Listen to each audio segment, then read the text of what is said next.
السلام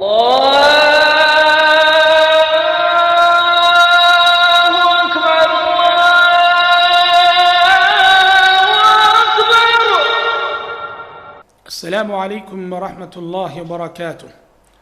الحمد لله رب العالمين والصلاة والسلام على أشرف الأنبياء والمرسلين وعلى آله وأصحابه أجمعين وعلى من تبعهم بإحسان إلى يوم الدين. أما بعد، سبحانك لا علم لنا إلا ما علمتنا إنك أنت العليم الحكيم. ناظرین کرام، اسٹوڈیو الاذان سے میں پروگرام کام کی بات لے کر آپ کی خدمت میں حاضر ہوں. ہمارے معاشرے میں جو مجبور ہیں وہ دو قسم کے ہیں.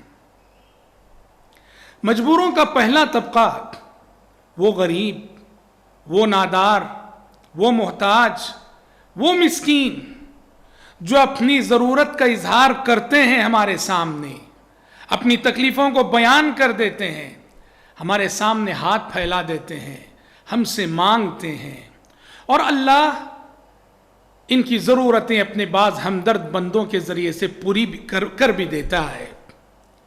لیکن ہمارے معاشرے میں مجبوروں کی ایک دوسری قسم ایسی ہے جو مجبور ہیں لیکن اپنی مجبوری کا اظہار وہ کسی کے سامنے نہیں کرتے، جس کے سبب ان کی مجبوری کسی کے علم میں نہیں آتی.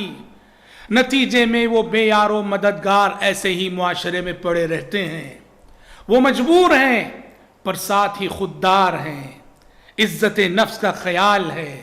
وہ کسی کے سامنے ہاتھ نہیں پھیلاتے، وہ کسی سے نہیں مانگتے، وہ کسی کے سامنے اپنی ضرورت کا اظہار نہیں کرتے، بلکہ ان کے جینے کا انداز یہ ہوتا ہے قرآن کے الفاظ میں يَحْسَبُهُمُ الْجَاهِلُ أَغْنِيَاءَ مِنَ التَّعَفُّفِ.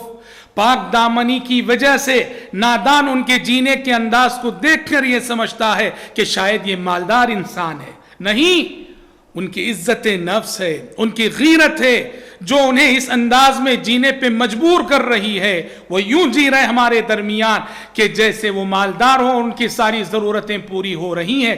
نہیں، ان کی عزت نفس انہیں روکے ہوئے ہے، ورنہ تو وہ ہماری زکوٰۃ کے مستحق ہوتے ہیں، ہمارے صدقہ و خیرات کے مستحق ہوتے ہیں. محترم بھائیوں، یاد رکھو، ایسے مجبوروں کو جن کا تعلق اس دوسرے طبقے سے ہے ڈھونڈ ڈھونڈ کر دینا یہ بہت ہی بڑی نیکی ہے اور بہت ہی زیادہ باعث اجر و ثواب کام ہے.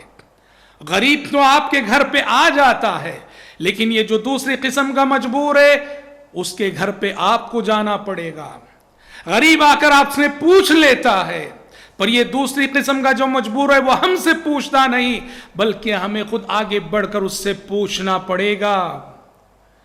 غریب ہمارے دروازے پہ آ جاتا ہے، پر ہمیں اس دوسری قسم کے مجبور کے دروازے پہ ہمیں خود جانا پڑے گا. قرآن نے اللہ کے بندوں کے انفاق کا معیار بتاتے ہوئے کہا والذین فی اموالہم حق معلوم للسائل والمحروم، کہ اللہ کے بندے وہ ہیں جن کے مال میں ایک متعین حق ہوتا ہے، سائل کے لیے بھی، محروم کے لیے بھی. سائل کون؟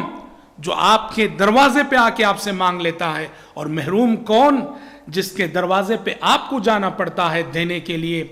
معاشرے کی جو مڈل کلاس فیملیاں ہیں، متوسط درجے کی فیملیاں ہیں، خصوصاً لاک ڈاؤن کے ان حالات میں ہمارے ارد گرد رہیں گے ایسے بہت سارے مجبور، لیکن ان کی مجبوری کا ہمیں شعور بھی نہ ہوگا، خیال بھی نہ ہوگا، احساس بھی نہ ہوگا.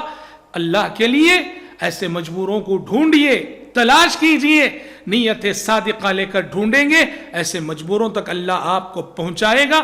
اور یہ خرچ کا، انفاق فی سبیل اللہ کا بہت ہی اعلیٰ درجہ، بہت ہی اعلیٰ معیار ہے.